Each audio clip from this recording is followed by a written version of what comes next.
et d'une centaine de milliers d'euros supplémentaires qui sont liés à l'augmentation de la plage horaire, donc qui démarrerait, je vous le répète, à 22 heures.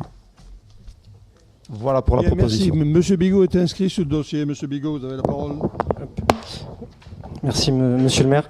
Bien sûr, le groupe Carcassonne citoyenne écologique et sociale votera cet élargissement du périmètre, d'autant plus qu'on le demandait déjà lors du conseil municipal de septembre dernier. Donc c'est dommage d'avoir perdu un peu de temps et de ne pas avoir intégré dès le début ces quartiers et les hameaux.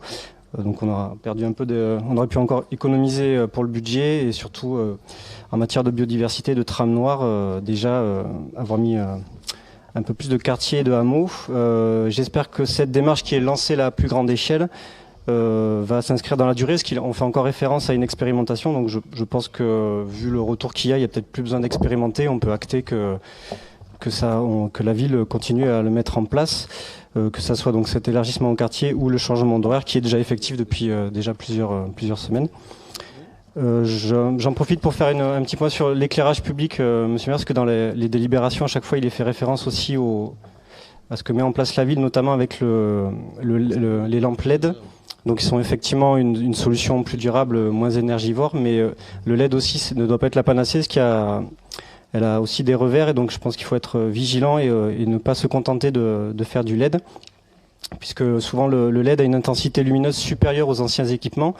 Donc en fait, les LED, c'est environ 10 fois plus lumineux qu'une ampoule incandescente. Donc en fait, on remplace par du LED, mais en fait, on a plus de lumière. Donc du coup, en termes de trame noire, on peut avoir un certain nombre de problèmes et ça peut augmenter la pollution lumineuse. Donc c'est moins énergivore, plus durable, mais ça éclaire pas forcément moins. Et donc il y a ce problème de pollution lumineuse. Donc on peut travailler sur d'autres aspects, sachant que les LED aussi émettent de la lumière bleue qui a un impact assez négatif fort sur la biodiversité. Donc là aussi, il y a un certain revers à la médaille. On peut se contenter du LED, mais il faudrait aussi, je pense, comme je vous l'ai dit, si on s'en contente, on a quelques soucis. Donc on peut travailler sur la température aussi des couleurs. Il y a pas mal de communes qui mettent des températures, des éclairages un peu plus ambrés, ce qui en plus rend plus facile le déplacement pour des personnes malvoyantes, parce qu'il y a un éclairage moins fort. Sur la durée de l'éclairage aussi, sur la réduction des points lumineux. Par exemple, les panneaux lumineux municipaux ne doivent pas échapper non plus à cette démarche d'économie. Parce que, par exemple, moi qui vais prendre le train très tôt le matin, quand je vois les panneaux lumineux allumés entre 5h30 et 6h du matin, je pense pas que ça soit nécessaire de faire de l'information municipale à cette heure-ci. Il n'y a pas grand monde qui va lire les panneaux. Donc on peut aussi réduire le temps pour les panneaux municipaux.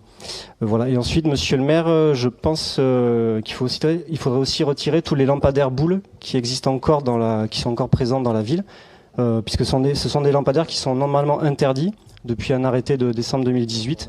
Et donc il y en a encore en ville. C'est aussi donc c'est interdit puisque ça éclaire en fait vers le haut et pas vers le bas. Donc ces lampadaires devraient être retirés. Il y en a encore dans la ville. Donc j'espère que ce sera fait.